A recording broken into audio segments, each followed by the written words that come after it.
वज़ीर आला सिंध मुराद अली शाह ने अफगानिस्तान की सूरत हाल के पेश नज़र पुलिस को ज़रूरी इक़दाम की हिदायत कर दी। कहा, सूबे में बड़ी मेहनत से अमन कायम किया, किसी को भी अमन ख़राब करने की इजाज़त नहीं देंगे। अमन आमा से मुताल्लिक़ इजलास में वज़ीर आला ने हिदायत की गैर मुल्की शहरियों की सिक्योरिटी यकीनी बनाएं।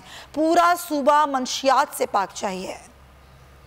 सूबे में बड़ी मेहनत से अमन कायम किया, किसी को अमन खराब करने की इजाज़त नहीं देंगे। वज़ीर आला सिंध मुराद अली शाह ने अज़्म का इजहार कर दिया। मुराद अली शाह की ज़ेर सदारत अमन आमा से मुतालिक इजलास। वज़ीर आला ने यौम आज़ादी और मुहर्रम में अमन बरकरार रखने पर सिक्योरिटी फोर्सेस को मुबारकबाद दी। कहा, अफगान सूरत हाल के पेश नज़र पुलिस ज़रूरी इक़दाम करे। पुलिस महाना जराइम की वारदातों की रिपोर्ट मीडिया पर जारी करे। मुराद अली शाह ने हिदायत की कि गैर मुल्की शहरियों की सिक्योरिटी यकीनी बनाए। सिंध में काम करने वाले गैर मुल्कियों का डाटा बनाया जाए।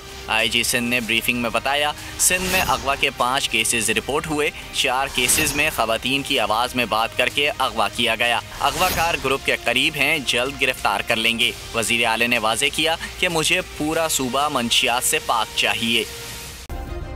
सब्सक्राइब करें और बेल दबाएं ताकि कोई खबर रह न जाए।